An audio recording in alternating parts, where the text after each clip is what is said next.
On continue avec le Togo. On va évoquer ce nouveau décès sous couvre-feu qui a provoqué des émeutes à Adakpamé. Adakpamé, c'est un quartier de la banlieue de Lomé. Hier, il y a eu beaucoup d'échauffourées dans le quartier. En matinée, on a vu les images du corps d'un homme, un corps sans vie. Selon les témoignages, c'est qu'il aurait quitté son domicile pour aller faire ses besoins dans une autre clôture, la maison ne disposant pas de sanitaire. Sa femme, ne le voyant pas venir plusieurs moments après, est allée et a trouvé son corps sans vie. Son corps présente des traces de bastonnade au niveau de ses yeux et tout. Il y a du sang, ce qui a fait dire à beaucoup que c'est la force anti-pandémie qui fait des patrouilles ces moments-ci pour s'assurer du respect du couvre-feu qui aurait bastonné à mort ce jeune homme. Il a été enterré dans la même journée d'hier. Seulement au retour de l'enterrement, les jeunes du quartier et les forces de sécurité ont eu plusieurs minutes d'affrontement. Jusque-là, pas de réaction officielle de la part des autorités. Vivier, j'ai envie de dire, vous tombez toujours sur ces genres d'informations parce que le vendredi dernier, on parlait d'un cas pareil. Mais en même temps, moi j'ai écouté un certain nombre d'audios, j'ai vu la vidéo et tout. Est-ce que c'est pas un peu trop facile de découvrir le corps de quelqu'un et de dire c'est la patrouille? Vous savez, tout d'abord, il faut s'incliner devant la mémoire de ce citoyen togolais ou de ce citoyen tout court. Et puis aussi regretter sa mort.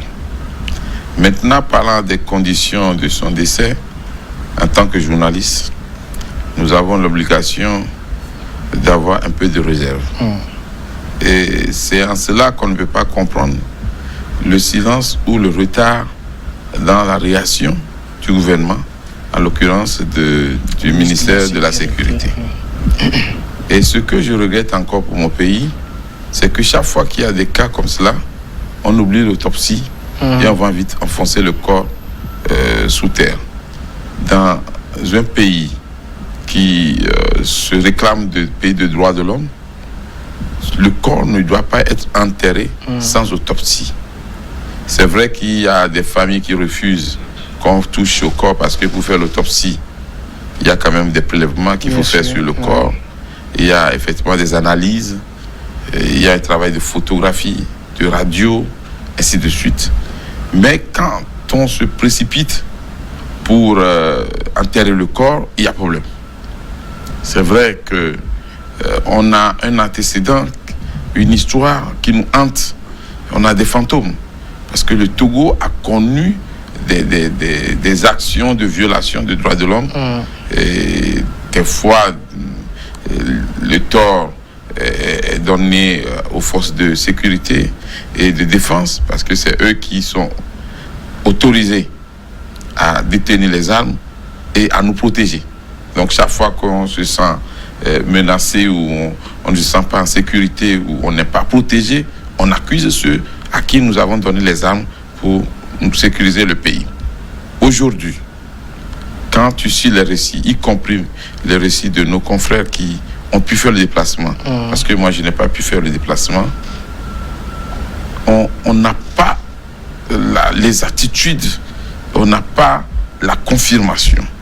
Mais on a d'abord le récit de cette dame malheureuse qui a perdu son cher mari et qui va s'occuper toute seule de leur fille de 10 ans. Mais ce qu'on ne peut pas comprendre, c'est que après un tel événement, un médecin légiste ne vient pas faire son premier constat. La police d'enquête ne récupère pas le corps pour faire l'autopsie. La police et la gendarmerie ne font pas sortir un communiqué, ne serait-ce que quelques mots. Le ministre de la Sécurité, qui depuis un moment est très efficace, contrairement à certains ministres qu'on avait connus qui se taisaient comme la grande muette, un ministre qui communique, qui explique, un ministre qui discute avec les opposants quand il y a des marches pour s'entendre sur tout ce qu'il faut faire pour qu'il n'y ait pas de problème. On ne peut pas comprendre le retard dans ces réactions. D'accord. Vous savez que les esprits sont surchauffés à Dakwame, justement parce que, suivant les récits, voilà. Mais il y a quand même des pistes que nous, journalistes, nous devons explorer. Première chose, quelle que soit l'heure de la nuit, est-ce que les voisins ont écouté des cris? Ouais. Parce que quand on te frappe jusqu'à ce que, à moins qu'on te torture et qu'on te bande la bouche, il faut qu'un témoignage nous parle des cris. Première chose. Seconde chose, il n'y a pas de voisin qui a osé voir depuis peut-être le balcon. Il n'y a pas de balcon du tout parce que quand même la personne n'est pas partie jusqu'au champ. Et troisième chose, c'est important que la famille déjà réclame une autopsie. D'accord.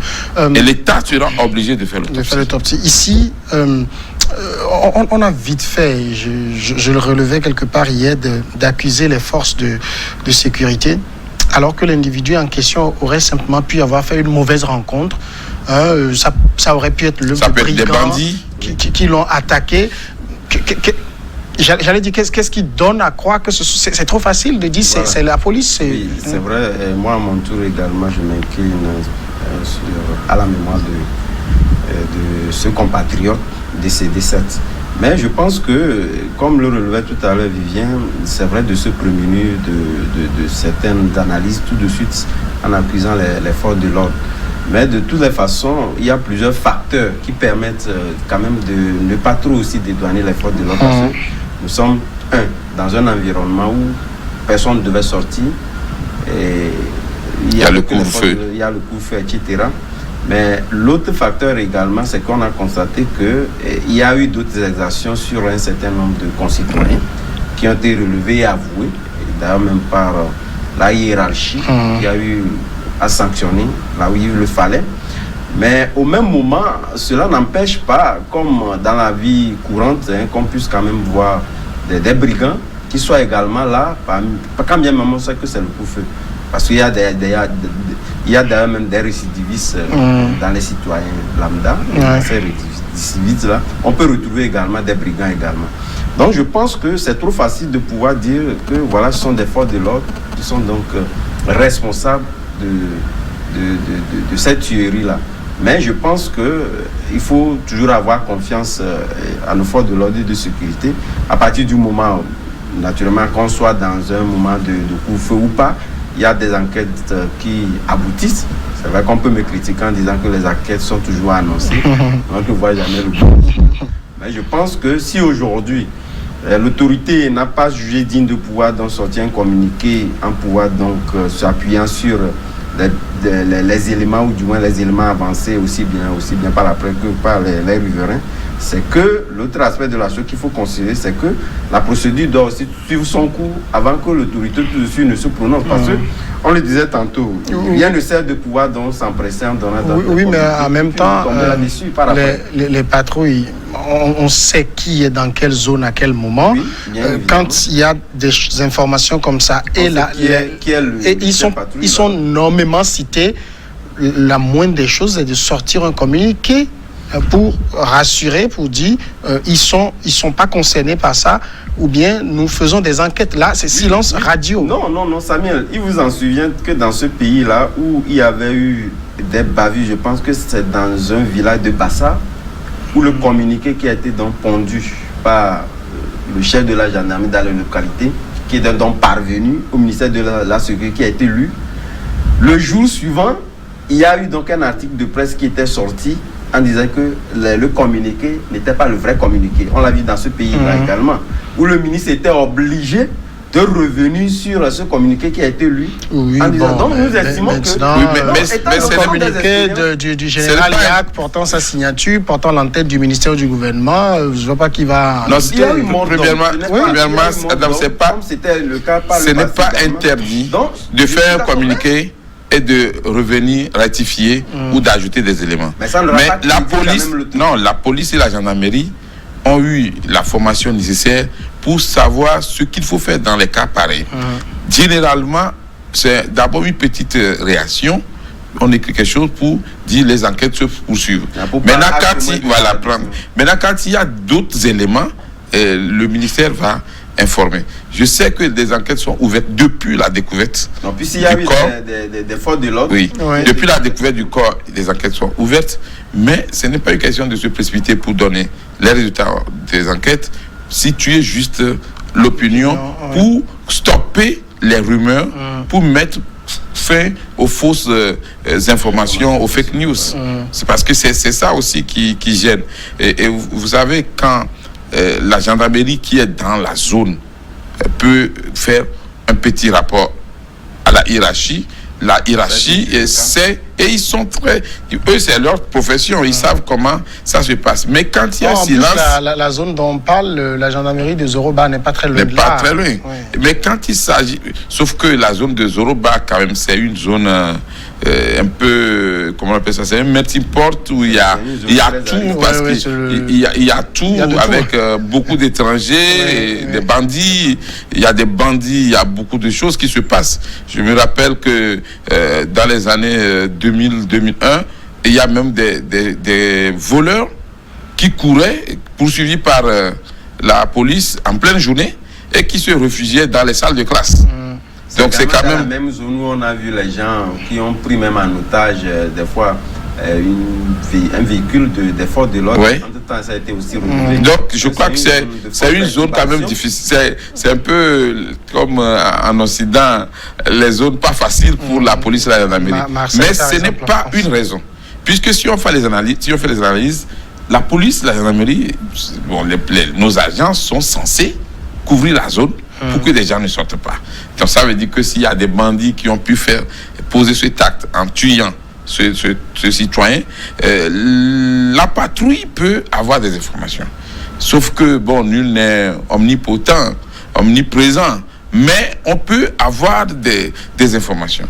Et au niveau du quartier, on ne peut pas me dire que on a retrouvé juste un mort là-bas. Parce qu'il y a beaucoup de jeunes qui refusent de dormir et qui continuent pas à sortir malgré tout. La dernière fois, avec une équipe de reportage, nous avons fait une sortie avec les gilets, les badges réglementaires. Parce que, et là aussi, je salue ce travail. Dès que la police à la gendarmerie voit ton gilet, le gilet d'abord, ton gilet de lin, et puis après vérifie le badge ou la carte de presse. Si tu as les éléments, tu passes. Oui, bien sûr. Si tu es journaliste, et ça, il faut saluer. Donc, il n'y a pas... Le journaliste qui a été frappé, je crois que c'est un incident, d'autant plus qu'il n'était pas en gilet. Et il mais en même temps, frapper des concitoyens, il y a aussi un souci là-bas. Oui. C'est-à-dire, bon, au-delà de l'incident qu'on est en train d'évoquer, quand vous prenez un concitoyen en pleine violation du couvre-feu, de quel droit on le frappe? Oui, et c'est là, ce droit-là. C'est là je voulais chuter en disant que c'est la police. À moins qu'on ait la cordelette à la place du cerveau, non, pourquoi on le frappe? Non, pas forcément. Mais c'est la police et la gendarmerie qui laissent place, effectivement, à ces rumeurs et à ces préjugés. Aujourd'hui, si la police et la gendarmerie faisaient un effort pour qu'au cours de ce couvre-feu, on ne tabasse pas les citoyens, on n'en arrivera pas là. On ne va pas avoir de ces accusations. Tu vois, parce que ce que dit Vivien, dès le début, on avait vu des images de gens qui étaient tabassés. Et donc, c'est très facile aujourd'hui que les gens fassent ce genre d'accusations. Dès qu'on voit un corps avec des coups, sûrement que c'est eux. Ces préjugés-là sont plus ou moins fondés. C'est pourquoi je disais à l'entame de ce sujet-là qu'il y a beaucoup de facteurs qui laissent présager qu'on puisse quand même interpeller la police comme État, donc l'auteur, plus ou moins, sans pour autant l'affirmer. Oui, puisqu'on n'a pas on en a vu par le passé. Oui. Des gens, il y a eu des pertes en vies humaines, 7. Si j'ai la mémoire, bon, je pense qu'il y a eu une dame, etc., qui a été donc vue par toute la population. Donc, au vu de cette pesanteur-là, c'est vrai que le ministre a fait des sorties et qui a été relevé même au plus haut niveau où on a carrément interdit. Mais on a vu également que cette tension-là est un peu plus ou moins apaisée depuis cette dernière sortie du ministre, etc. Ça voudrait dire qu'il y a eu un travail en amont qui a été fait et on a eu à appeler les militaires à pouvoir donc se préserver de ces bastonnades-là. Pour autant, étant donné qu'à chaque fois, lorsqu'il sort, il a l'habitude de dire qu'il y a donc des éléments incontrôlés. Il continue. C'est très facile de dire ça. Hein. Donc, et par rapport à cela, donc moi j'estime que ces éléments contrôlés peuvent toujours continuer par faire des exactions sur des individus, dans même des raquettes, comme l'a eu à relever le chef de cette force anti-Covid. Donc ça voudrait dire clairement qu'il y a beaucoup de facteurs qui ne les dédouanent pas, certes, mais ces facteurs-là ne sont pas pour autant des facteurs réels, des facteurs réels sur lesquels on peut s'appuyer pour dire que voilà, ce sont des forces de l'ordre qui sont donc auteurs de cette théorie-là. Pourquoi moi je dis qu'il faudrait quand même qu'on se préserve d'un certain nombre de dires en attendant que, parce qu'il y a eu la gendarmerie qui est venue faire le constat, et il y a eu aussi des docteurs sans pour autant étant des docteurs légistes sur des questions de ces morts d'hommes. Mais je pense que tôt ou tard, on situera l'opinion sur les actes réels qui puissent conduire, disons... Alors, on a eu, puisque la France également est en confinement, on a appris l'information, par exemple, de ce jeune homme qui est sorti avec son scooter. Et il y a eu un accident, il était blessé, il y a eu des échauffourées, je pense que ça s'est passé à Marseille. Mais on a vu la réaction des autorités. Le chef de la police, même le préfet, tous cela sont sortis, ils ont communiqué sur ce qui s'est passé.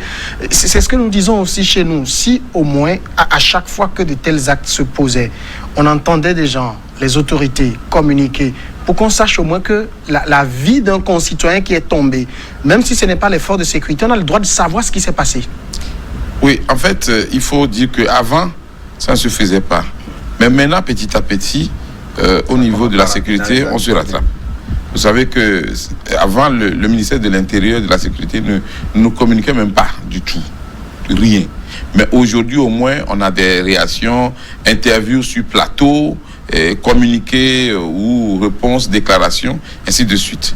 Aujourd'hui, ce qu'il faut relever, et ça, je sais de quoi je parle, le ministre Yak, qui est chargé de la sécurité, ne dort pratiquement pas lors des couvre-feux, des nuits de couvre-feu.